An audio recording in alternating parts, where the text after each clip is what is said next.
আমরা যখন যাজনের কাজে যেতাম, অনেক লোক আমাদেরকে দেখেই বলতো, এই যে ব্যবসাদাররা আসছে, একজন লোক দিলে ওদের কমিশন আছে। সবাইকে রানন্দিত জয়গুরু জানিয়ে শুরু করছি আজকের ইষ্ট প্রসঙ্গ। এটি লিখেছেন শ্রদ্ধেয় বিভাস নাথ। সময়টা 2017 সালের এপ্রিল মাস।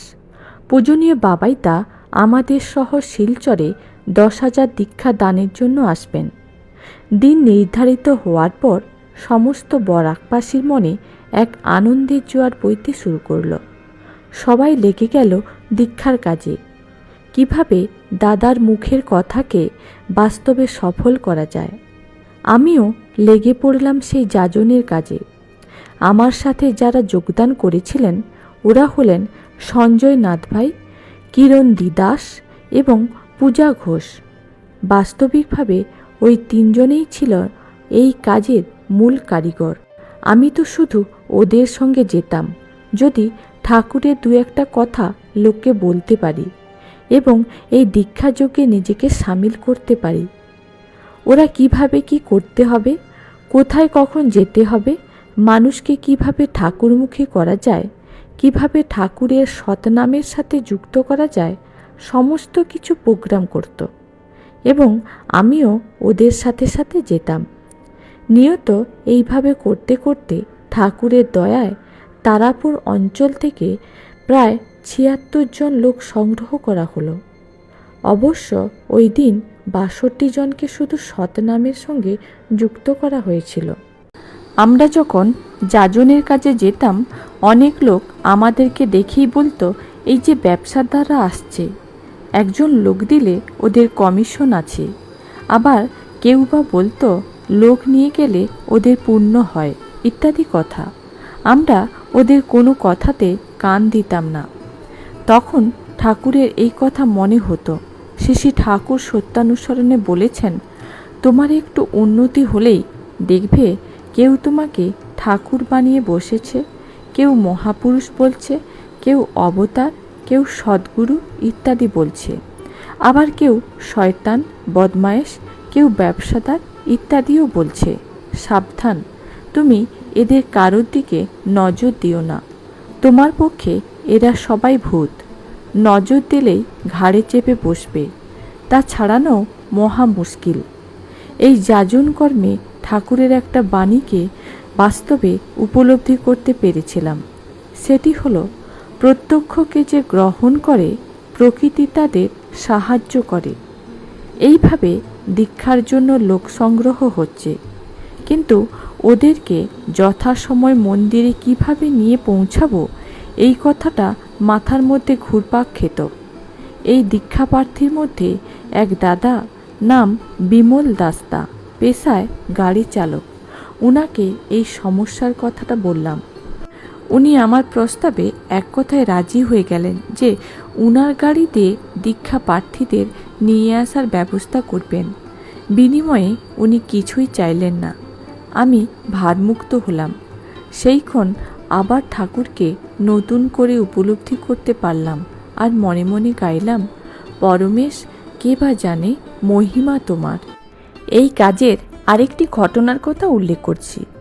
29 এপ্রিল সকালে প্রার্থনার পর আমি ও সঞ্জয় ভাই দীক্ষাপ্রার্থী সংগ্রহের জন্য কাশীপুর নামক এক জায়গায় যাই।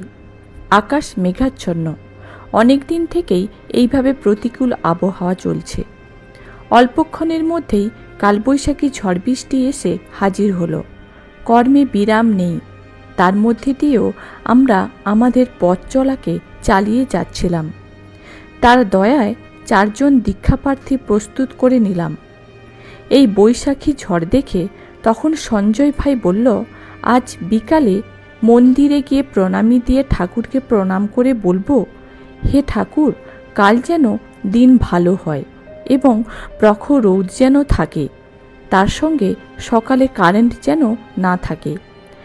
আর তাই করলাম। কারেন্ট না থাকার কথা আমি ঠিক বুঝে উঠতে পারলাম না। জিজ্ঞেস করায় ও বলল, কারেন্ট না থাকলে সবাই গরমে যন্ত্রণায় ঘুম থেকে তাড়াতাড়ি উঠে যাবে। আমি হেসে ফেললাম। সত্যি পরের দিন সকালে ঘুম থেকে উঠে দেখি প্রখর রোদ ও তার সাথে কারেন্টও নাই। আমি আনন্দের সঙ্গে সঞ্জয় ভাইকে ফোন করে বললাম, ঠাকুরের একই লীলা। যাই হোক, যথাসময় সবাই ঠাকুরের সৎনাম পেল এবং তার সঙ্গে 14,000 দীক্ষা অতিক্রম করল। সেই সঙ্গে পূজনীয় বাবাইদাকে হাসি মুখে বিদায় দিতে পেরে আমাদের বুক ভরে উঠল। এই যাজন কর্মে নিজেকে নিয়োজিত রাখতে পেরে ঠাকুরের অনেক দয়া অনুভব করতে পেরেছি এবং বুঝেছি করাই পাওয়ার জননী। বোম্বের একটা কর্পোরেট হাউসের বড় পোস্টের কর্মকর্তা একদিন আচার্যদেবের কাছে এসে জিজ্ঞেস করলেন, বর্তমান সময়ে এই ফাস্ট লাইফে আধ্যাত্মিকতা কিভাবে সম্ভব? আচার্যদেব বললেন, ফাস্ট লাইফ মানে জানেন? কথাটার আসল মানে হলো যান্ত্রিকতা। খবরের কাগজে যে রিপোর্ট তৈরি হয়, সাংবাদিকরা সারাদিন ধরে সেই রিপোর্ট লেখে। এটা হলো ক্রিয়েটিভ অ্যাক্টিভিটি। কিন্তু সেটা যখন ছাপানো হয়, সারাদিন ছপছপ করে চেপে যাচ্ছে একটা যন্ত্র। সেটা হলো যান্ত্রিকতা। ব্যস্ততার তকমায় নিজেকে মুড়ে রেখে কাজ করছো আর ভাবছো খুব ক্রিয়েটিভ আছো। আসলে তা নয়। আসলে you are a part of the machine. Production হাউজের একটা বিগার পিকচারের একটা যন্ত্রাংশ মাত্র। যেমন একটা বড় মেশিনের এখানে নাট থাকে, ওখানে বল্টু থাকে, এখানে কল থাকে, ওখানে কবজা থাকে। তুমিও তাই। যন্ত্রাংশের ধুকপুক পাওয়া যায় না, আর তোমার মধ্যে স্টেথোস্কোপ দিয়ে ধুকপুক বুঝতে পারা যায়। এটুকুই যা তফাৎ। আমি যদি ফার্স্ট লাইফটাকে আমার জীবনের তকমা দিই, তাহলে আমি কেবলমাত্র একটা যন্ত্র। কিন্তু আমি তো যন্ত্র হতে চাই না। ওই হীরক রাজার দেশের মতো যদি বলতে হয়, আমি নহি যন্ত্র, নহি যন্ত্র, নহি যন্ত্র, তাহলে জীবনটা জীবন্ত হয়ে থাকবে কিভাবে? তা করতে হবে। দেখতে হবে ব্যস্ততা ছাড়া আমার জীবনে অন্য কোনো পারপাস অফ লাইফ আছে কিনা। সেই পারপাস যদি খুঁজে বার করতে না পারা যায়, ওরা তোমাকে যা দেখাবে তুমি তাই দেখবে, তাই নিয়ে মেতে থাকবে। ওরা বলবে ঈশ্বর আছে, তুমি বলবে আছে। ওরা বলবে ঈশ্বর নেই, তুমি বলবে নেই। ওরা সানডে পার্টিতে নিয়ে যাবে। অমনি আমি সব ভুলে গেলাম। What a successful corporate life. সারা রাত নেশা করে সানডে হলেই বউকে নিয়ে ডিনারে যাবে। সেখানে গিয়ে বউ মোবাইল নিয়ে বসে থাকবে, আর বড় মোবাইল নিয়ে। তারপর সোমবার হলেই চিন্তা বুদ্ধি সব জলাঞ্জলি দিয়ে কর্মভারে ভারাতুর হয়ে গর্দবের মতন আবার ওই ছাপাখানার মেশিনের মতো কাগজ ছাপতে বসবে ছপছপ করে। এটা ব্যস্ততা, ফাস্ট লাইফ। তোমাকে ব্যবহার করা হচ্ছে, তাই তুমি জানো না। তোমাকে ভুল বুঝিয়ে বলা হবে তোমার ক্যাপাসিটির জন্য তোমাকে রাখা হয়েছে। অ্যাপ্লিকেশন টোকেন হিসাবে মেডেল দেওয়া হবে। ওগুলো কিছু না, এক একটা লেমন জুস যন্ত্রাংশের একটা পার্ট হিসেবে রাখা হয়েছে। যেদিন ওইখানে ওই যন্ত্রাংশের পার্ট হিসেবে তোমাকে দরকার হবে না, সেদিন কোম্পানি তোমাকে রাস্তা দেখাবে। আর তখন তোমার খোঁজ পড়বে আধ্যাত্মিকতার।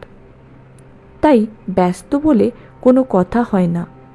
কথা হলো জীবনের সঠিক পারপাসে ন্যস্ত আছো কি না, সেটাই হচ্ছে বিষয়।